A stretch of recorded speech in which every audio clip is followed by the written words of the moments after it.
ദേശീയ പ്രസ്ഥാനം മലബാറിൽ അതിൻ്റെ പ്രായോഗിക തലത്തിൽ കേളപ്പജി ആവിഷ്കരിച്ച് നേതൃത്വം കൊടുത്ത പ്രാദേശികമായ ഗാന്ധിയൻ മാർഗത്തിലൂടെയുള്ള സമര കർമ്മ പരിപാടികളിലൂടെയാണ് മുന്നേറിയത് നമുക്കറിയാം.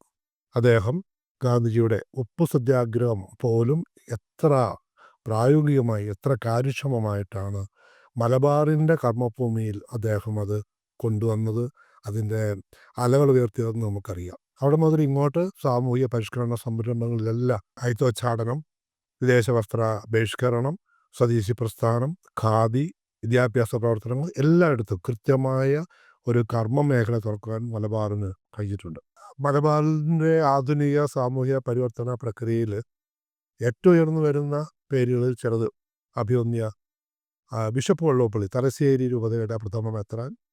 അദ്ദേഹത്തോടൊപ്പം അദ്ദേഹം നേതൃത്വം കൊടുത്ത ഒരു വലിയ മദ്യവിരുദ്ധ പ്രക്ഷോഭത്തിൻ്റെ മുൻനിരക്കാരായി പ്രവർത്തിച്ച ഫാദർ തോമസ് തൈത്തോട്ടം, ശ്രീ മാത്യുവം കണ്ടത്തിലെ മാഹിയിലെ ഐ.കെ. കുമാരൻ മാസ്റ്റർ, ഇതുപോലെ ഒരുപിടി ആളുകൾ കടുകിട ഗാന്ധി മാർഗത്തിൽ നിന്ന് വ്യതിചലിക്കാതെ ഗാന്ധിയൻ ആശയങ്ങളിലൂടെ ഇനി ഭാരതത്തിൻ്റെ ഭാവി എന്ന് പറയുന്നത് ഈ വഴിയിലൂടെയാണ് എന്ന് വിശ്വസിച്ച് പൂർണ്ണമായ കമ്മിറ്റ്മെൻറ്റോടുകൂടി അവസാനം വരെയും പ്രവർത്തിച്ചു നിൽക്കുന്നവരാണ്. ഞങ്ങൾക്കിവർ ജ്യേഷ്ഠ സഹോദരന്മാരാണ്. ഈ പാതയിലൂടെയാണ് ഞങ്ങൾ കടന്നു വരുന്നത്. പക്ഷെ ഞങ്ങൾ ഒരുതരം ഉത്കണ്ഠയോടുകൂടി അല്ലെങ്കിൽ ആകുലതയോട് നോക്കിക്കാണുന്ന ഒരു കാര്യമുണ്ട്. ഈ ഒരു വലിയ തലമുറ അവരുടെ ജീവിത സാഹചര്യത്തിലേക്ക് എത്തുമ്പോൾ അവരെന്തുമാത്രം സാഫല്യബോധം അനുഭവിക്കുന്നുണ്ട് തിരിഞ്ഞു നോക്കുമ്പോൾ.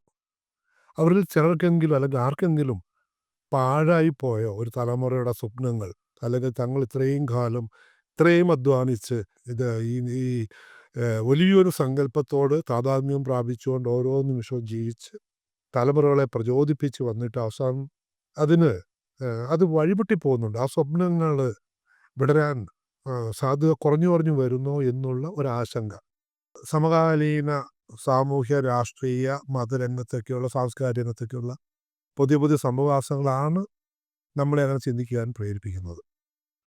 പക്ഷെ അവിടെ അങ്ങനെ ചില ആശങ്കകൾ ഉണ്ടെങ്കിലും നമ്മൾക്കറിയാം, എല്ലാ പരിഷ്കരണ സംരംഭങ്ങളും ശരിയായ ദിശാബോധത്തോടുകൂടി മഹാന്മാർ, സാമൂഹിക പരിഷ്കർത്താക്കൾ അതാത് കാലത്ത് ആരംഭിക്കുന്ന തുടക്കം കുറിക്കുന്ന നവീകരണ പരിഷ്കരണ പ്രസ്ഥാനങ്ങൾ ഒരിടത്തും കൂമ്പടഞ്ഞു പോകുന്നില്ല. അത് തുടരും. പക്ഷെ ആ തുടർച്ച എന്ന് പറയുന്നതിന് അതിന് നമുക്ക് ചരിത്രപരമായി മാത്രം മനസ്സിലാക്കാൻ കഴിയുന്ന ഒരു ത്രെഡ് ഉണ്ടാവും, ഒരു അന്തർധാര ഉണ്ടാവും അതിന് പിന്നിൽ. അത് മാറും, അതിൻ്റെ ദിശ മാറും. അതായത് 80കളിലും 90കളിലും ഉള്ള ഒരു സമൂഹത്തിൻ്റെ പ്രയാണത്തിൻ്റെ ആവേഗമല്ല 2000-ലും 2010-ലും 2020-ലേക്ക് ആകുമ്പോൾ സമൂലം കാര്യങ്ങൾ മാറുന്നുണ്ട്. അപ്പം ആ മാറ്റത്തിനനുസരിച്ച് ആ പ്രസ്ഥാനം അല്ലെങ്കിൽ ആ ഐഡിയോളജി, ആശയ സംഹിത, തത്വശാസ്ത്രത്തിൻ്റെ ആപ്ലിക്കേഷൻ തലത്തിൽ പുതിയ മാർഗങ്ങളും പുതിയ തലങ്ങളും പുതിയ പന്ഥാവുകളും തുറക്കേണ്ടതുള്ളതാണ് ഞങ്ങളൊക്കെ മനസ്സിലാക്കുന്നത്. അവിടെയാണ് നമ്മൾ ചിന്തിക്കുമ്പോൾ ഐ.കെ. കുമാരൻ മാസ്റ്ററോ, ഫാദർ തോമസ് തൈത്തോട്ടമോ, കണ്ടത്തിൽ മാത്യു സാറോ, എം.പി. മൻമോഹൻ സാറ്, ഇതുപോലെയുള്ളവർ ഒരു ജന്മം മുഴുവൻ അവർ കൊണ്ടു നടന്ന ആ ഒരു സമര പോരാട്ടം അത് പാഴായി പോകാനുള്ളതല്ല, അത് ഇനിയും സമൂഹത്തെ തലമുറകളോട് മുമ്പോട്ട് കൊണ്ടുപോകാനുള്ളതാണ്.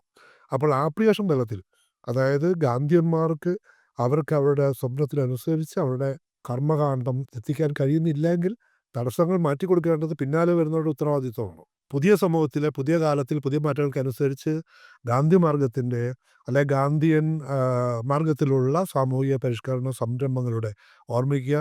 മാത്യു കണ്ടത്തിലൊക്കെ എപ്പോഴും പറയുന്ന അൺടു ദി ലാസ്റ്റ് ഏറ്റവും എളിയവന് എന്ത് കൊടുക്കാൻ കഴിയുന്നു എന്നുള്ളതാണ് ഒരു സമൂഹത്തിൻ്റെ ഏറ്റവും വലിയ കർമ്മസാഫല്യമെങ്കിൽ അതിനു വേണ്ടിയിട്ട് പുതിയ കാലത്ത് പുതിയ മാറ്റങ്ങളിലെല്ലാം ഈ ഏറ്റവും എളിയവനിലേക്ക് എത്തിച്ചേരുന്ന രൂപത്തിലുള്ള സൗകര്യങ്ങൾക്ക് വേണ്ടിയുള്ള ഓൾട്ടർനേറ്റീവ്സ് ഉയർന്നു വരണം. ബദൽ സംവിധാനം ഉണ്ടായി വേണം എല്ലായിടത്തും. അപ്പം ആ ബദൽ എന്ന് പറയുന്നതിലാണ് ഏറ്റവും പ്രഥമമായിട്ട് നമ്മൾ കാണുന്നത്. ഗാന്ധിയൻ സങ്കല്പത്തിലൊക്കെ ഏറ്റവും എളിയതരത്തിലുള്ള മനുഷ്യരുടെ പരസ്പരമുള്ള സ്നേഹം എന്ന് പറയുന്നൊരു കൺസെപ്റ്റാണ്. അത് ഇന്ത്യയെപ്പോലെ ഇത്രയും വൈവിധ്യമുള്ള വിൻസെൻ്റ് ആർതർ സ്മിത്ത് ഇന്ത്യയെ വിശേഷിപ്പിക്കുന്നത് ethnological museum of the world എന്നാണ്. Ethnological museum of the world. ലോകത്തിൽ എന്തെല്ലാം ഉണ്ടോ അത് മുഴുവൻ ഇന്ത്യയിലുണ്ട്, എല്ലാ അർത്ഥത്തിലും. സകല നരവർഗ്ഗങ്ങളും സകല ഭൂമിശാസ്ത്രപരമായ സവിശേഷതകളും ഭാഷാ ഗോത്ര വിഭാഗങ്ങളും നരവംശ ശാഖകളും എല്ലാം ചേരുന്ന ഒരു വലിയ മ്യൂസിയമാണ് ഇന്ത്യ. അപ്പോൾ ഇന്ത്യയെ പോലൊരു ഒരു സമൂഹത്തിൽ ഒരു സിമന്റിങ് ഫാക്ടറായിട്ട് നിൽക്കുന്നത് ഈ വ്യത്യസ്ത ജനവിഭാഗങ്ങളെ മുഴുവൻ ഒരുമിച്ച് നിർത്തുന്ന ഒരു വികാരമാണ്. അത് ശ്രീ മാത്യു എം കണ്ടത്തിൽ അദ്ദേഹം ഒരു അഭിമുഖത്തിൽ പറയുകയുണ്ടായി. "ഞാൻ എൻ്റെ ബാല്യത്തിൽ സ്വാതന്ത്ര്യ സമരത്തിൽ പങ്കെടുത്തിട്ടുണ്ട്." ഉണ്ടോയെന്ന് ചോദിച്ചാൽ ഉണ്ട്. എങ്ങനെ? എൻ്റെ ജ്യേഷ്ഠന്മാരും എൻ്റെ പിതാവും എല്ലാവരും മുദ്രാവാക്യം വിളിച്ച് ജാഥയായിട്ട് പോകുമ്പോൾ "മഹാത്മാഗാന്ധി കി ജയ്, ഭാരത് മാതാ കി ജയ്" എന്ന് പറയുമ്പോൾ അവരെന്ത് വിളിച്ചു എന്നുള്ളതല്ല. അതിനൊരു വികാരമുണ്ട്. ആ വികാരം ആസേത് ഹിമാചലം ഒന്ന് തന്നെയായിരുന്നു ആ കാലഘട്ടത്തിൽ. ഇതേ വികാരമാണ്. ഈ സ്നേഹത്തിൻ്റെ, ഈ ദേശീയബോധത്തിൻ്റെ, ഈ സാഹോദര്യമായ ഈ ഐക്യബോധത്തിൻ്റെ ഇതാണ് കെട്ടുപോകാതെ നമ്മൾ ഈ നാമ്പാണ് കത്തിച്ചുകൊണ്ടേയിരിക്കേണ്ടത്. ഈ എണ്ണയാണ് വറ്റിപ്പോകാതെ നമ്മൾ ഒഴിച്ചു കൊടുത്തുകൊണ്ടേയിരിക്കേണ്ടത്. അപ്പോൾ സ്നേഹത്തിലും പരസ്പര ബഹുമാനത്തിലും പരസ്പര സഹകരണത്തിലും അധിഷ്ഠിതമായ ഒരു സാമൂഹ്യ ജീവിത തത്വചിന്തയ്ക്ക് മാത്രമേ ഭാരതത്തെ പോലുള്ള സമൂഹത്തെ മുമ്പോട്ട് നയിക്കാൻ കഴിയുള്ളൂ. രാഷ്ട്രീയം ഭിന്നിപ്പിക്കുന്നു. മതപരമായ താല്പര്യങ്ങൾ വിഭജിപ്പിക്കുന്നു. വർഗീയവും വംശീയപരവും ഭാഷാപരവുമായ എല്ലാ കാര്യങ്ങളും ഒന്നിപ്പിക്കുന്നതിന് പകരം ഭിന്നിപ്പിക്കുന്ന ഒരു വിഷമസന്ധിയെ നമ്മൾ അഭിമുഖീകരിക്കുമ്പോൾ ഇതിനെല്ലാമുള്ളൊരു പ്രതിവിധി എന്ന് പറയുന്നത് ബദൽ സ്നേഹിക്കുക, ഇനിയും സ്നേഹിക്കുക, ഇനിയും സ്നേഹിക്കുക എന്ന് പറയുന്ന തത്വത്തിലേക്ക് മാത്രമേ ഉള്ളൂ. ഏതെല്ലാം രീതിയിൽ സ്നേഹിക്കണം എന്നുള്ള പുതിയ പുതിയ കാര്യങ്ങളെക്കുറിച്ച് ആലോചിക്കുക മാത്രമാണ് ഇപ്പോൾ ചെയ്യേണ്ടത്. ഒരുപക്ഷെ ഇതാണ് ഈ കാലഘട്ടത്തിലെ ഏറ്റവും വലിയ വെല്ലുവിളി എന്ന് പറയും. അപ്പോൾ ഇവിടെ സാന്ദർഭികമായിട്ട് പരാമർശിക്കുന്നത് നമ്മൾ ഈ അടുത്ത കാലത്തായിട്ട് ഇപ്പോൾ ഇരിട്ടി ആസ്ഥാനമായിട്ട് ഡോക്ടർ ജോസഫ് മാത്യു, അദ്ദേഹത്തിന് വളരെ അടുത്ത സഹപ്രവർത്തകരും, കൃത്യമായിട്ട് പറഞ്ഞാൽ ഫാദർ മാത്യു തൈത്തോട്ടത്തിൻ്റെ കൂടെ ഈ വലിയ മദ്യവിരുദ്ധ പ്രസ്ഥാനത്തിൻ്റെ പോരാളികളായിട്ടുണ്ടായിരുന്നവർ, കണ്ടത്തിൽ മാത്യു സാറിനെയൊക്കെ നേതൃത്വത്തിൽ അവരൊരു സ്നേഹ കൂട്ടായ്മ അവിടെ രൂപീകരിച്ച് പ്രവർത്തനം ആരംഭിച്ചിട്ടുണ്ട്. അതെന്താണെന്ന് ചോദിച്ചാൽ അതൊന്നുമല്ല എന്നാണ് അതിൻ്റെ ഉത്തരം. അതെന്താണെന്ന് ചോദിച്ചാൽ അതൊന്നുമല്ല. സംഘടനയാണോ പ്രസ്ഥാനമാണോ എന്താണോ അതൊരു കൂട്ടായ്മയാണ്. പക്ഷെ അതിലുള്ളവർക്ക് എല്ലാവർക്കും ഒരു ഒരു ബോധ്യമുണ്ട്. ഈ കൂട്ടായ്മയാണ് ഈ കാലഘട്ടത്തിൻ്റെ ഏറ്റവും വലിയ ഉത്തരം. ഒരു കൂട്ടായ്മയ്ക്ക് വേണ്ടി കൂട്ടായ്മ ഉണ്ടാവണം. ഈ കൂട്ടായ്മയുടെ അഭാവമാണ് നമ്മുടെ ഒരു ഒരു ഒരു 10 വീട്ടുകാർ ഒരുമിച്ച് താമസിക്കുന്ന സ്ഥലത്ത് ഈ കൂട്ടായ്മയാണ് ഉണ്ടാകുന്നത്. ഏത് മതവിഭാഗത്തിലുള്ളവരാണെങ്കിലും ആ ഒരു കൂട്ടായ്മ ഉണ്ടെങ്കിൽ അവർ വികസനത്തിലേക്കും പുരോഗതിയിലേക്കും അവർ നീങ്ങും. അതൊരു രാജ്യത്തിൻ്റെ, ഒരു സമൂഹത്തിൻ്റെ എല്ലാം പൾസായിട്ട് മാറണം, ഹാർട്ട് ബീറ്റായിട്ട് മാറണം. അപ്പോൾ ഈ നിലയിൽ വലിയൊരു ദിശാബോധത്തോടുകൂടി ഫാദർ തോമസ് ഐത്തോട്ടത്തോടൊപ്പം അദ്ദേഹത്തിൻ്റെ കർമ്മപഥവുമായിട്ട് ചേർന്ന് നിന്നവർ വളരെ അനൗപചാരികമായിട്ട് രൂപം കൊടുത്ത, വളരെ സ്പോണ്ടേനിയസ് ആയിട്ട് രൂപം കൊണ്ടൊരു ഒരു ഒരു കൂട്ടായ്മയാണ് സ്നേഹ കൂട്ടായ്മ എന്ന പേര്. ഞാൻ അറിയുന്നത് ആ സ്നേഹ കൂട്ടായ്മയുടെ ഒരു പേരിന് വേണ്ടി തന്നെ അവർ പല രീതിയിൽ ആലോചന നടത്തിയെന്നാണ് പല ഘട്ടങ്ങളിൽ. പക്ഷേ എല്ലാ ചർച്ചകളും കറങ്ങിത്തിരിഞ്ഞ് അവസാനം സ്നേഹ കൂട്ടായ്മ എന്ന് പറയുന്നൊരു വാക്കിൽ തന്നെ എത്തുന്നു എന്ന് പറയുന്നതാണ് അതിശയകരമായ കാര്യം. അതിന് പകരം വേറൊരാൾക്ക് ഒക്കുന്നില്ല, ചേരുന്നില്ല. സ്നേഹ കൂട്ടായ്മ പോലെ അവിടെ അത് സ്നേഹ കൂട്ടായ്മയിൽ തന്നെ അങ്ങ് തുടരുകയാണ്. അപ്പോൾ ഈ സ്നേഹ കൂട്ടായ്മയുടെ ഫിലോസഫി എന്ന് പറയുന്നത് വളരെ ചെറുതാണ്. ഒന്ന് മാത്രമേ ഉള്ളൂ: സ്നേഹിച്ചുകൊണ്ടേയിരിക്കുക. ആ സ്നേഹത്തിൽ ഒരു മാസത്തിലൊരിക്കൽ ഒരുമിച്ച് വന്നിരിക്കുക എല്ലാവരും കൂടി. ആ സ്നേഹത്തിൽ അവർ ഒരുമിച്ച് ഭക്ഷണം കഴിക്കുന്നു, അവർ സംഭാഷണം നടത്തുന്നു, അവർ സമൂഹത്തെക്കുറിച്ച്, രാജ്യത്തെക്കുറിച്ചൊക്കെയുള്ള കാര്യങ്ങൾ, ആനുകാലികമായ കാര്യങ്ങൾ ചർച്ച ചെയ്യുന്നു, അവർ സ്വപ്നം കാണുന്നു, അവർ ആകുലപ്പെടുന്നു, അവർ അസ്വസ്ഥപ്പെടുന്നു. എന്താണ് പരിഹാരമാർഗ്ഗം എന്ന നിലയിൽ പോസിറ്റീവായിട്ട് അവർ കൊണ്ടുപോകുന്നു. അടുത്ത മാസം വീണ്ടും ആ ദിവസം അവർ ഒരുമിച്ച് കൂടുന്നു. അങ്ങനെ ചെയ്തുകൊണ്ടിരിക്കുന്നു. ഇതിൽ നിന്ന് എന്തുണ്ടാകും എന്നുള്ളതല്ലേ പ്രഥമമായ ചോദ്യം ആരും ചോദിക്കാവുന്നത്? ഇതിൽ നിന്നൊന്നും ഉണ്ടാവേണ്ട, ഇത് തന്നെയാണ് ഉണ്ടാവേണ്ടത്. ഇത് തന്നെയാണ് ഉണ്ടാവേണ്ടത്.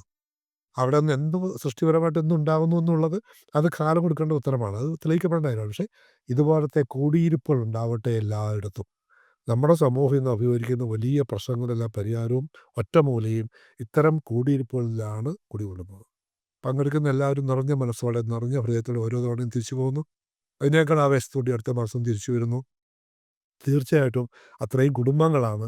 ആ കുടുംബങ്ങളായി ചേർന്ന് നിൽക്കുന്ന ഒരുപാട് കുടുംബങ്ങളിലേക്കൊക്കെയാണ് ഈ ഊർജ്ജം റേഡിയേറ്റ് ചെയ്യപ്പെടുന്നത്.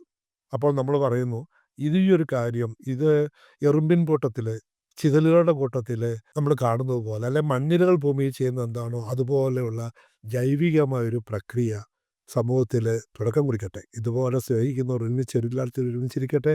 അവർ സുഖദുഃഖങ്ങൾ പങ്കുവയ്ക്കട്ടെ, സ്വപ്നം കാണട്ടെ, സഹകരിക്കട്ടെ, വികസന പ്രവർത്തനങ്ങൾ കയ്യാളികളാകട്ടെ. അവിടെ രാഷ്ട്രീയവും മതവും വർഗീയതയും എല്ലാം സൃഷ്ടിക്കുന്ന വിഭാഗീയ ചിന്താഗതികൾ അലിഞ്ഞലിഞ്ഞു പോകട്ടെ. അവിടെയാണ് മാനവികതയുടെ ഏറ്റവും യഥാർത്ഥ തലത്തിലേക്ക് ഗാന്ധിജിയുടെ സ്വയം പര്യാപ്തമായ സംതൃപ്തമായ ഗ്രാമ സ്വരാജ്യങ്ങൾ പിറക്കുന്നത്. ഇവിടെയാണ് ഇന്ത്യയുടെ ആത്മാവ് കുടികൊള്ളുന്നത്. അങ്ങനെ ഗാന്ധി മാർഗം അടുത്ത നൂറ്റാണ്ടിലേക്കും അതിനടുത്ത നൂറ്റാണ്ടുകളിലേക്കും കടന്നു പോകട്ടെ. ഇവിടെയാണ് നമ്മുടെ സ്വപ്നങ്ങളെല്ലാം